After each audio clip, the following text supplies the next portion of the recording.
Welcome to the Inside View. I'm Ralph Renzulli, your host. As always, thank you for watching.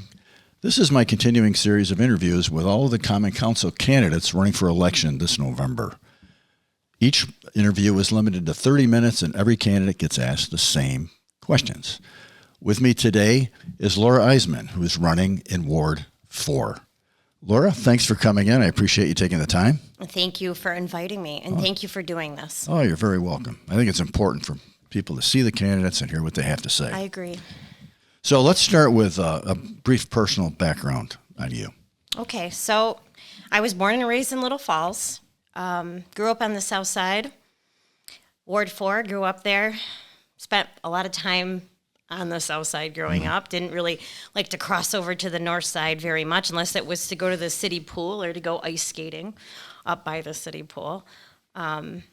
I was actually raised by my grandparents. My mother's parents raised me. So I grew up with my grandparents, which made for a very different childhood for me. Okay. I appreciated the older folk. When I was growing up, I spent a lot of time on porches with old ladies talking about history and the past. And, I really grew very interested in the area, very interested in the history, both sides of my family. My father's side actually is John Street, over 100 years there. Mm-hmm. And my mother's side of the family, over 100 years over on Flint Ave, the south side area. Okay. So, yeah, deep-rooted here. My Eysaman side of the family are German Palatines. Yeah, so we were some of the first settlers here in the valley. Okay. Yep, so deep history here. Yeah. For sure. Yep, so for the last, I'd say 25 years, I've been working with students in schools as a school counselor. All levels, pre-kindergarten all the way up till 12th grade, guiding them to get through school, guiding them through life and all the trials and tribulations that we go through, trying to make sure that they have some success in the world. Well, in today's school environment, that's got to be an interesting job they have. Oh my God, especially right now. It's very interesting. Okay. For sure. Yeah. So why are you running for Common Council? Well, I think my answer is going to be a little different than everybody else's. It was something that, I'm going to go back on Jane Ritz because she has been asking me to do it for years now. And she asked again this time. And, I said, oh, Jane, I really need to think about this. And because I do a lot. I volunteer for a lot of different things. Mm-hmm. So I've got my hands in a lot of different pots. And my job is a lot. So it is, difficult to come up with the mental energy sometimes to do things on the outside. But I do love doing it. If I could get paid volunteering, I would do that for a living. I do love it. I love being involved. But Jane had said something to me, and I said, I got to think about it, Jane. And so the following night, the mayor called. And, she and I talked for a really long time, and I said, oh, I really want to think about this. And she's like, well, you don't have time to think about this. It was Monday evening, and I had to have my petition and everything in, signed, and everything by Thursday at 4 o'clock. Wow. So, yeah, I didn't really have a whole lot of time to think. I just had to do. Luckily, it wasn't that difficult because I do know people. So I did know I could go to places and get signatures. I did know that. And as I was going around getting signatures, I realized that people were very supportive. And that made me feel a lot better about it and actually made me think, yeah, I really do want to do this. And I really will enjoy doing this. And since I've been on the council, since I was appointed, I enjoy it. I enjoy being part of it. I enjoy the other people on the council. We work very well together. It's a great bunch of individuals. When were you appointed? May. Okay, so you've got a few months under your belt. I got a few months, yep. Okay. Just gaining some ground, though, just getting to kind of understand the inner workings. I had watched the meetings previously. I wasn't physically going, but since Dave's been recording them, I've been able to view them, which has been great. So, having said that, what's your take on what an effective alderperson should be doing? Well, what's the role? Yeah, and that is actually kind of the reason why I'm very strongly feeling like I need to be running right now is because I feel like what an alder person should be doing is getting the opinions of the constituents that they serve, right? Because ultimately, you are voting or you're saying or you're speaking for the people that you serve, right? You're not speaking for yourself, you're speaking for the people. And I feel like that's the most difficult part for me is what do the people want, right? There's no clear path of communication. There's no, that whole thing that combines, puts you together, connects you, like connects me to the constituents that I have. Mm-hmm. That piece is kind of missing, right? There's no direct pathway. Right? They can call me or they can email me, right? But at the same time, there's not like, we don't do town halls or we don't do events where the people come and they can talk about what they want, right? That is what I want to develop. I want to develop a way for my people, my constituents, to be able to, I want to be that link. I want to be that link to City Hall, right? I think that's what we're missing. We don't have that. We don't have that connection. We aren't holding meetings. We aren't holding events where people are able to come and speak. I think we need to do that. We really do. So what is it about your experience and your skill that'll allow you to be that effective elder person? Okay. Well, I think I communicate very well. I think that I have a way of coming across to people that's not, it's friendly, it's not, I don't know how to explain it. I think that people can tell that I am passionate about what I want to do, and that I really do want to help people. And I feel like I do have very good communication skills. I think that I can speak well to people. I think that I'm not very good at selling myself. So I'm having a very difficult time here. That's one thing I'll have to say, is I'm not good at that. I'm not a seller, I am who I am. And that's why this campaign, I think, has been very difficult for me in that aspect, and I've talked to other people about that. I am who I am, I want to be who I am. I don't want to be somebody that I'm not, right? And I'm not good at selling myself. I am just not. And I don't want to be good at selling myself. Okay, fair enough. I just don't. But, I think that the people can tell that I'm passionate. I think the people can tell that I do want to help. I want to be of assistance to them. I do care about Little Falls. I do care about my ward and the people that are in there. So. Tell me what you think of the top 3 issues or problems facing Little Falls right now. I just talked about one of them, and I think that is a big thing. Is the communication. Yes. And I think that, yes, we have some budget issues. We have some financial things that we need to deal with, for sure. And we are dealing with that. I think that there is a path forward for that. I think that's being dealt with. And we do need to see ourselves through that. And it's not going to get easier.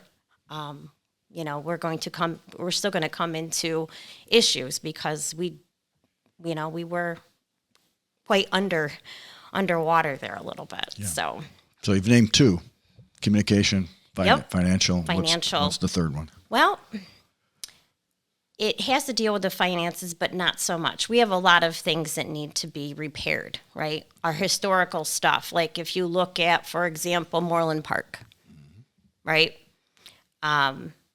Beautiful place. The road leading up to Moreland Park, beautiful place, right? Falling apart, right? And that has a little bit to do with finances, right?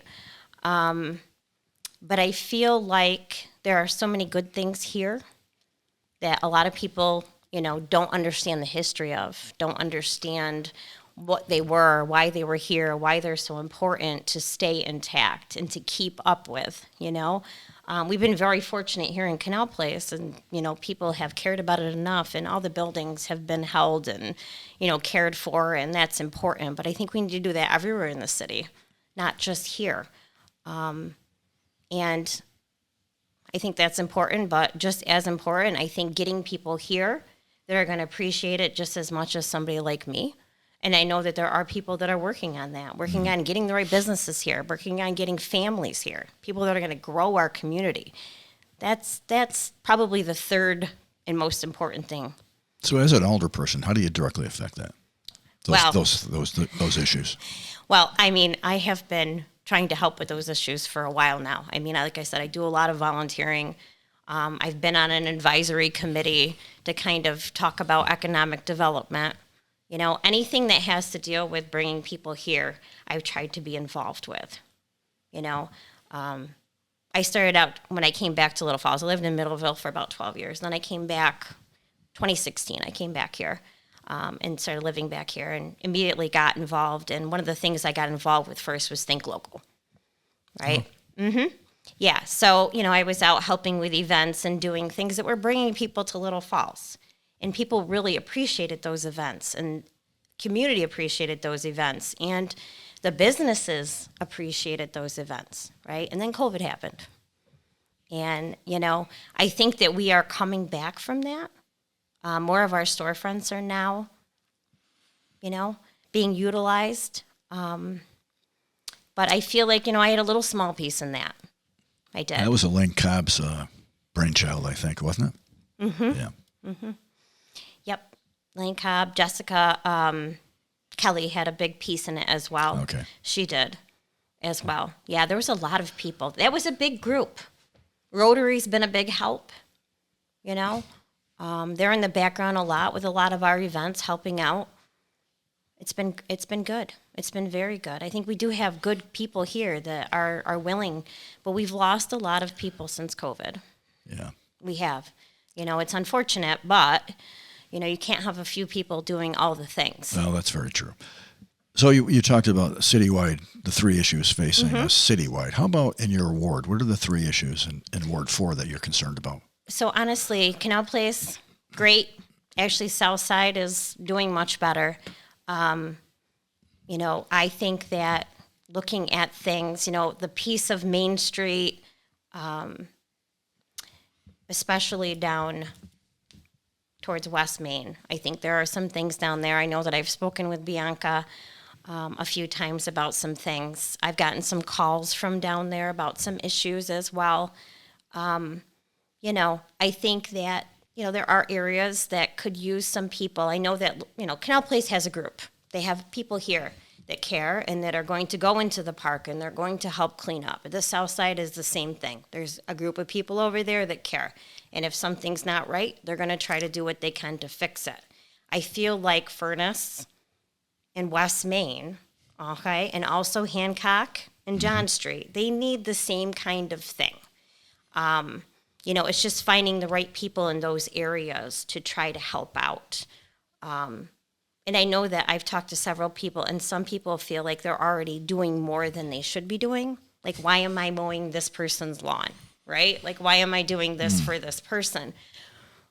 You know, I feel like some people feel like they've already gone past that point, you know? So it's finding the right people and the people that don't feel overwhelmed with reaching out or being part of a cleanup or being part, you know, I think that sometimes when people see people out there cleaning or see people out there caring, it helps other people want to do it as well. Well, you hope it's contagious, right? Right. We hope that, right? Yeah. I have to have a positive Doesn't always attitude work that about way. it. So that was kind of where I was going. I was thinking maybe we needed to find some people on Furnace Street, some people on West Main that are willing to, you know, kind of not so much be leaders, but be part of that. You know, just kind of helping. Yeah. But I think Canal Place and I think that the South Side, yeah, definitely have some good people. For sure. And I'm sure Furnace Street and West Main Street have great people too, you know? It's just getting those people to want to kind of start something. Any other issues in your ward that you want to mention? You know, I don't think so. Canal Place is booming, right? We've got, you know, businesses all over, new businesses coming. Like this area actually is doing very well. You know, and I feel that way about the South Side too. You know, obviously Main Street, that section, you know, the small section on Main Street that does have businesses, especially, you know, I don't think Adirondack Bank is in mine. I think I start after that point. because I think I have west, and I think that's still considered east. I believe that's still considered east. So what's the first thing you would do to solve some of those issues? I'd have to go talk to people. I mean, you have to get out there. I mean, I think that's a big piece. I mean, you can't stand behind a computer or a cell phone and expect change to happen, right? You have to get out there and talk to people. You have proactive, to. right? You have to be proactive, yeah. Yeah, you have to be. The world is kind of on fire right now. And what can we do? We can make our piece of it better, right? We can make this better. And if we can make our surroundings better, right, that makes us feel better, right? We're safer here if the surroundings are safer here, if they make us feel good. What's that old saying? All politics is local? It is. If you really want to make a difference, you have to make a difference here first. Very true. Very true. So, yeah. And I think that people want that. I think people do want to have, a community where they feel safe and a community where they feel appreciated and, where they can go out and people are friendly. And, well, we're already the friendliest city. We know that now, but. Yeah, right. Yeah. That's a good thing. Yeah, no, it's great. I mean, I think, like I said, I think there are very good people here. I really do. Several of them, Mm-hmm. If you're elected, how do you intend to stay in contact with your constituents? Yeah, that's something that I think that I have to speak with my constituents about. Like, what is going to work for them? Because I can come up with all sorts of ideas, but I have a lot of elderly people in my district, in my ward. How are they going to feel comfortable communicating? They're probably not going to feel comfortable communicating through email or through a text message or a Facebook group or something of that sort, right? Mm-hmm. There's got to be a different way. And I don't know whether that's to hold individual meetings in other areas of town. That's kind of where I think I might go with it. Like maybe have something quarterly, I try to do something quarterly for each, not for each ward, but quarterly do a part of the city or a part of the ward, I mean. I think that maybe that's something that could happen. It's difficult. It's the communication piece, that tying together. That's something that really needs to be figured out, not just for me, but for everybody. I think we need to figure out overall how we all can do that. Because it's hard. How do you answer everybody's questions, right? Yeah, right. I look at this is a small level. Look at it at a bigger level, right? It's got to be so difficult. I can't even imagine. I just have a small group of people. Yeah, I think you've already touched on this, but what do you think sets you apart from the other two people that you're running against? Oh, honestly, I couldn't tell you that I know what sets me apart, right? Because I don't know them personally that well, right? So I don't know. But I do know that I do have a deep-rooted history here, for sure. And I care about this ward quite deeply. And I care about the people a lot, too. And they know that, I think the people do know that. The people that do know me know that. Mm-hmm. So I think that's what might set me apart. That, and like I said earlier, I was kind of asked, right? It's not something that I ran out and said, I want to do this. It was kind of, people came to me versus me going. Okay. Yeah. So I think that's different too. Okay. For sure. So in our form of government here, obviously the mayor has her set of responsibilities and things she can do and can't do according to the charter, same with the common council. How does that come together? How does that mesh? How do you see the working relationship? What's the ideal working relationship between the mayor and a council member? I think that what's happening right now is ideal. I know that usually we get an agenda days before the meeting, so we have plenty of time to review that agenda. If we have any questions, the mayor is always open to answering those questions, right? And you could always ask another council member, and they'd be more than willing to answer those questions. And usually I get a phone call. A day or two before the meeting. And the mayor will ask me, do I have any questions? She goes over the agenda with me. She goes over the issues, and if I need something if I need to ask something or if I need to discuss something, I can do that. So going in, I know pretty clearly what's going to take place and what's on the agenda and why those things are there and what items are being discussed and the basis of those things.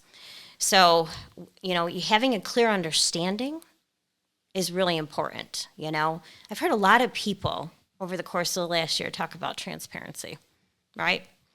I don't know how much more transparent things could possibly get, with the meetings being viewed. I just think on my piece, on the council members' pieces, we need to find a more effective way to talk to the constituents. That's what I think needs to happen.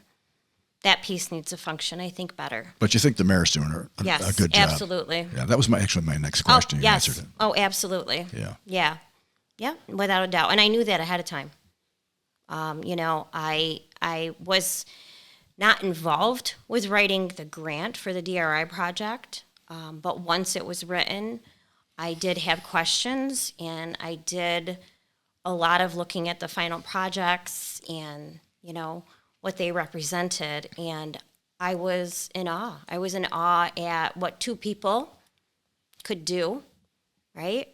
And if somebody does that and uses their own money, to try to do something to make the community better, to me that's a huge thing. It's huge. And so I felt ahead of time that the reason why Kaufman wanted to be mayor was because she wanted to make a difference and that she was going to do that.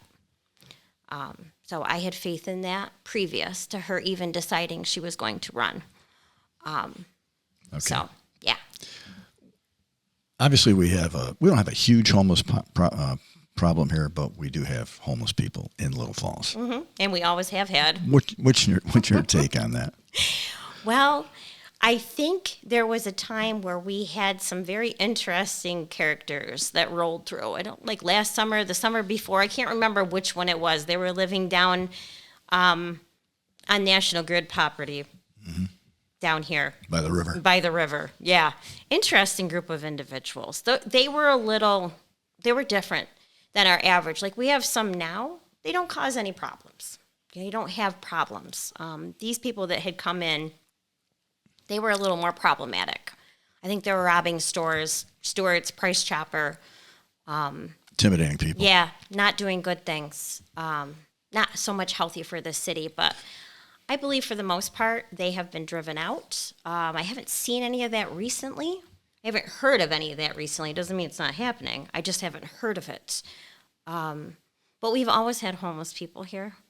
We have. And some of them have moved on to other places. Some of them are still here.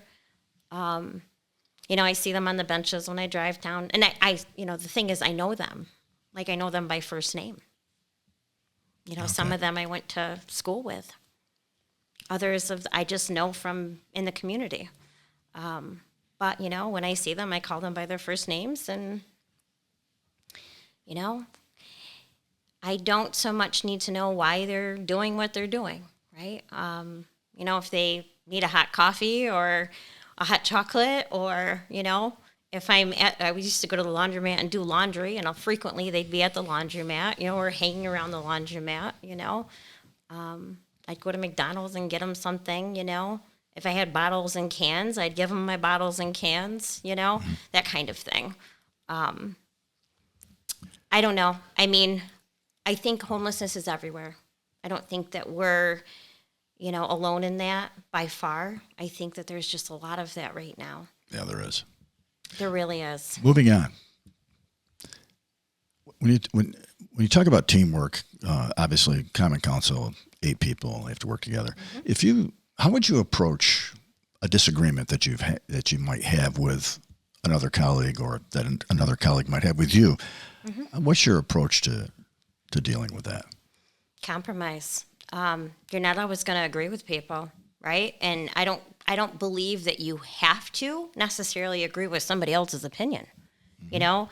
You're a person, I'm a person. We have a right to have different opinions. You don't have to think the way that I think. It's impossible, right, to know exactly why somebody else is thinking the way that they're thinking, right?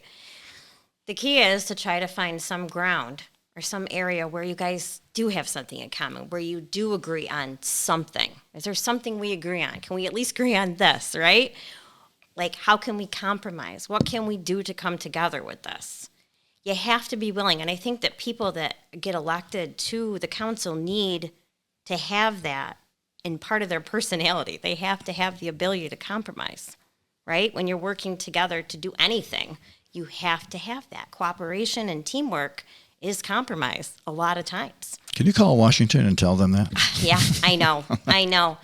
It's very, it's sad. It's it true. really is very sad. I know. But I don't think we have that issue here. We don't. I don't see it. I don't feel it, right? I feel like anytime there is some sort of disagreement or it's talked out. Okay. It's talked out. And I don't see that frequently. I feel like once somebody explains themselves, people then can either understand, accept, right? Okay. Or they can disagree and, move on. And I think that is what people need to learn to do. If you can't compromise with somebody, you have to find a way to kind of move forward because we need to go forward. We need to go forward. Speaking of moving forward, in the interest of time, let me ask you another question. Mm-hmm. Where do you see, or where would you like to see our city 5 years from now? Oh, geez. Well, I would like to see our population go up a little bit. That's for sure. I do think we have, a very large level of elderly people, right? And that's not a bad thing, obviously. But if we want to see the city grow, we need families here. We need to somehow bring people that have kids, that want to stay here and raise their children and be part of this community. I think that's what ideally, when I think about 5 years from now, I'd like to see more of that. I'd like to see more kids here. I'd like to see more families. I'd like to see more things going on for those kids, I'd like to see our community events come back, like our Think Local come back, and have our businesses involved and have events every month and have things happening all the time so that the people can come out and we can actually be part of them in the community surroundings. We do have a lot of good events. We do. But I think that having one every month that supported our businesses was a big deal. Mm-hmm. I really do. And I'd like to see that kind of thing come back. Some sort of merchants association or some way that we could somehow promote these businesses. They can stay in our community and bring people here, and people that want to stay here, raise their families. Okay. That's what I would like to see. All right. Okay, great. So final thoughts on your candidacy. Well, I think that, coming this week, now that I'm done with all the things that I had to get through the last month, I think that what I'm going to do is, this coming weekend, a couple of weeks before the actual election, I'm going to start going out and talking to people in the community. Now that I have some free time, I'm able to do that. So that's my plan. My plan is to go out and just talk to people, And the way I look at it is this, the people that do know me, they know me. And, I think that they know who I am, and they know that I fully am behind this position, and I want to do it, and I want to make a difference. I do care. I am passionate about my community. I am passionate about Little Falls. I am passionate about the history here and the part I have in that, and I want to move forward here. And I think that people that know me know that. Okay. And I hopefully the ones that don't know me can find that out and figure that out. That's my hope. Well, I appreciate you taking the time to do this. I think it's really important that people see who they may be voting for and what their thoughts are on some of the issues we talked about. Absolutely. Thanks for doing it. Thank you for having this. Oh, you're very welcome. That's Laura Eysaman running in the 4th Ward on the Democrat line. Early voting starts October 25th. The election's November 4th. Please exercise your right to vote. And I thank you again for watching.